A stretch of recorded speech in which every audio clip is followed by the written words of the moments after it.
আসসালামু আলাইকুম ওরহমতুল্লাহি বারাকাতু। আমরা গত পর্বে আরবি বর্ণমালা শিখেছি এবং এই পর্বে আমরা শিখব কিভাবে বড় হাতের হরফগুলো পড়তে হয় এবং কিভাবে ছোট হাতের হরফগুলো পড়তে হয়।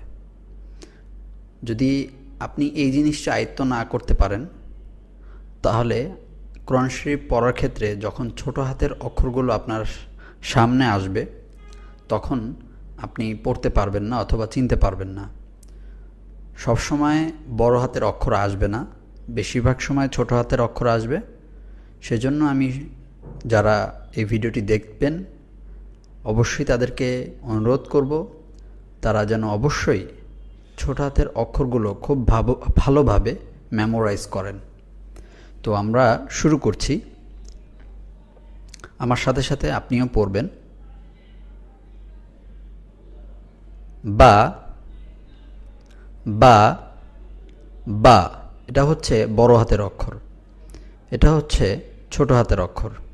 যখন বা শুরুতে থাকবে তখন এরকম দেখা যাবে বা বা, যখন মাঝখানে থাকবে তখন এরকম দেখা যাবে।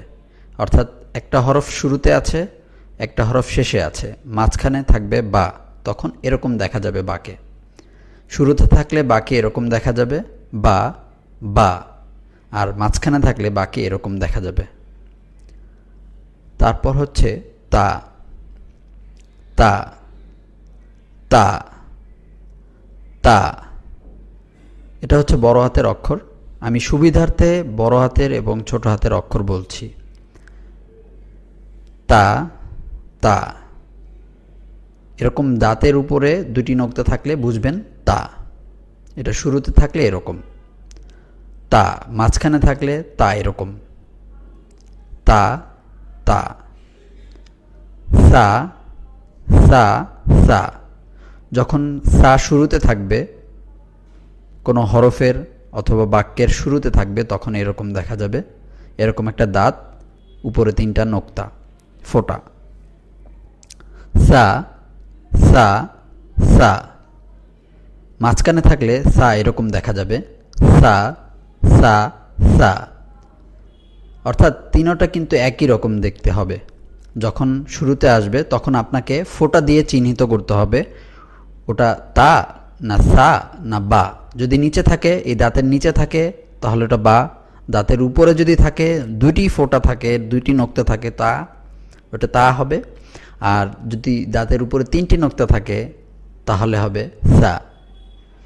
নুন নুন নুন, দাঁতের উপরে যদি একটি নোক্তা থাকে তখন সেটা হবে নুন।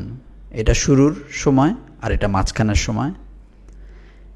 এরপর ইয়া ইয়া ইয়া, দাঁতের নিচে যদি দুটি ফোঁটা থাকে, উপরের কোনোগুলো কিন্তু দুটি ফোঁটা নেই নিচে।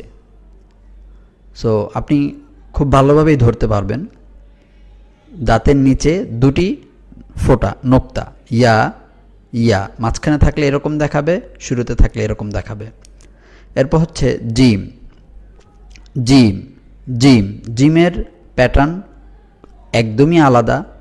সো এগুলোর সাথে মিলবে না।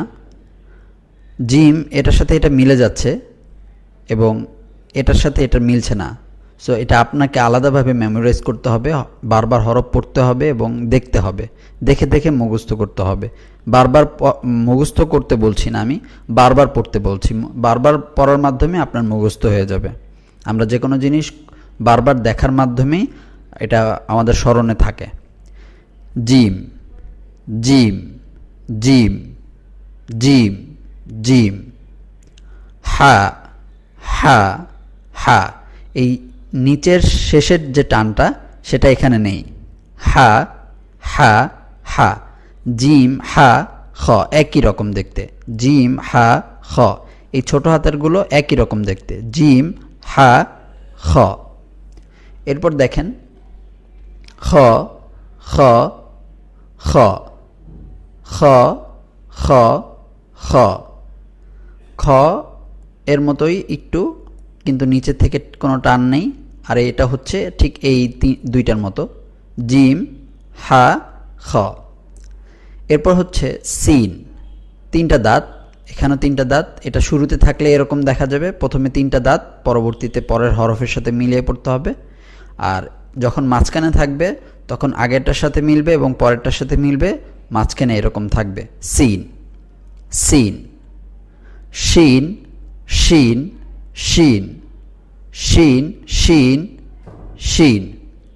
এখানে দেখুন 3টি দাঁত আছে, কিন্তু উপরে কি আছে? 3টি নোক্তা আছে।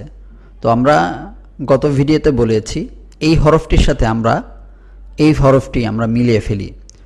সো একটু দেখেন, এই হরফের সাথে এই হরফের কোনো পার্থক্য মানে আছে যে, সেটা এমনিই বুঝতে পারবেন। কারণ হচ্ছে এখানে একটি দাঁত আছে, এখানেও একটি দাঁত আছে, তবে এখানে 3টি দাঁত আছে, ছোট ছোট করে 3টি দাঁত। ঠিক আছে? তো সা 3টি ফোঁটা, এখানেও 3টি ফোঁটা। তো পার্থক্য করার একমাত্র উপায় হচ্ছে এখানে দাঁত আছে আর এখানে একটি দাঁত আছে। এখানে 3টি দাঁত, এখানে একটি দাঁত। শিন, শিন, শিন। সদ, সদ, সদ।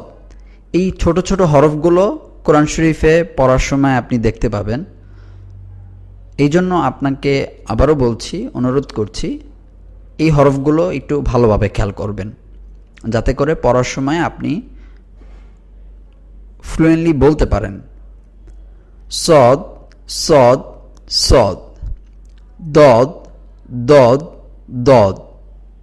শুরুতে থাকলে সদ, দদ এরকম থাকে, মাঝখানে থাকলে এরকম থাকে। যখন কোনো হরফের সাথে মিলিয়ে থাকে তখন এরকম দেখা যায়, সদ, দদ। এরপর হচ্ছে আইন, আইন। শুরুতে থাকলে আইন এরকম থাকে, কোনো হরফের সাথে যদি মিলিয়ে পড়ানোর জন্য হয় তাহলে এরকম থাকে। আর যদি মাঝখানে থাকে তখন এরকম একটা টান হয়, প্রথমে একটা টান হয়, পরে আইন, পরে আরেকটা টান হয়। আইন, আইন, আইন। এরপর হচ্ছে গইন, গইন, গইন। আগের আইনের মতনই এটার প্যাটার্ন, গইন, গইন, গইন, গইন, গইন। এরপর চলে যাচ্ছি আমরা ফা, ফা, ফা, ফা। ফা যখন শুরুতে থাকে তখন এরকম দেখা যায়, যখন মাঝখানে থাকে তখন এরকম দেখা যায়। ফা, ফা। কফ যখন শুরুতে থাকে এরকম দেখা যায়, যখন মাঝখানে থাকে তখন এরকম দেখা যায়। তো আমরা অনেক সময় ফা এবং কফের ভিতরে একটু ঝামেলা করি। তো সেক্ষেত্রে এটার চেনার একমাত্র উপায় হচ্ছে, 2টি নোক্তা হচ্ছে কফের, ফায়ের হচ্ছে একটি নোক্তা। এখানে যেমন শিনের 3টি নোক্তা, সায়ের 3টি নোক্তা, কিন্তু আমরা পার্থক্য করি দাঁতের মাধ্যমে। এখানে দাঁত একটি আর এখানে দাঁত 3টি। আর ঠিক এখানে আমরা নোক্তা দিয়ে পার্থক্য করব। এটা আর এটা ঠিক একই রকম, এটাও এইটা একই রকম দেখতে, গোল। তো যদি আমরা পার্থক্য করতে চাই তাহলে 2টি ফোঁটা যদি থাকে এরকম গোলের পরে, এরকম গোল দেওয়ার পরে অথবা এরকম গোলের পরে যদি আমরা 2টি ফোঁটা দেখতে পাই তখন আমরা বলবো কফ। আর যদি একটি ফোঁটা দেখতে পাই, এই দুইটা যেহেতু সেম, যদি একটি ফোঁটা দেখতে পাই তাহলে এটা ফা। এইটা আর এই ফা, বড় ফা আর এই বড় কফ এর মধ্যে কোনো পার্থক্য নেই। পার্থক্য আছে প্যাটার্নের ক্ষেত্রে, সেটা হচ্ছে কিন্তু এটা দুইটাই গোল। আমরা তখনই মিলিয়ে ফেলি যখন আমরা গোল দেখতে পাই। সো এই লম্বা টানটা একটু খেয়াল করবেন এবং এই টানটা, এই গোলাকার যে টানটা আছে এই টানটা খেয়াল করবেন, তখনই বুঝতে পারবেন। তো আমরা ফা ছোট হাতেরটা পড়লাম, বড় হাতের যে পার্থক্যটা সেটাও বুঝলাম। এরপর হচ্ছে কাফ, কাফ, কাফ। শুরুতে যখন কাফ থাকে তখন এরকম থাকে, মাঝখানে যখন থাকে এরকম থাকে। Calf, calf, calf. লাম, লাম, লাম। শুরুতে লাম এরকম থাকে, মাঝখানে লাম এরকম থাকে। মিম, মিম, মিম। মিম শুরুতে এরকম থাকে, এরপরে এই মিম এরকম থাকে। যখন শুরুতে পড়বেন তখন এই মিম এরকম থাকে, আর এই মিম যখন মাঝখানে থাকে তখন এরকম দেখা যায়। হা, হা হা হা মূলত 3 রকমের হয় না, আরও কয়েকটা রকম আছে, তবে বেশি যে ব্যবহারগুলো হয় সেটা হচ্ছে এই 3টার মধ্যে ব্যবহৃত হয়।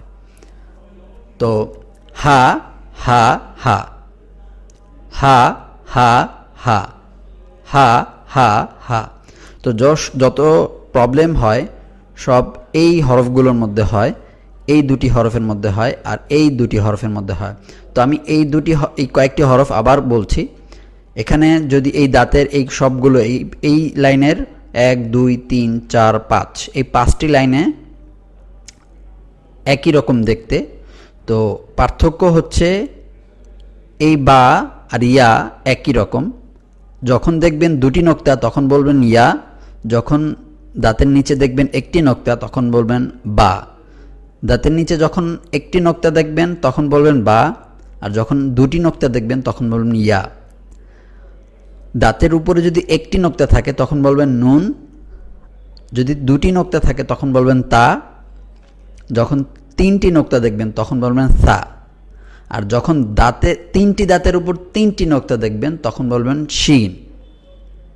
ঠিক আছে? এরপরে যখন এরকম গোল দেখবেন, এটা পার্থক্য করবেন কিভাবে? নোক্তার মাধ্যমে। নোক্তা যদি দুটি থাকে তখন বলবেন কফ, আর যদি নোক্তা থাকে একটি তখন বলবেন ফা।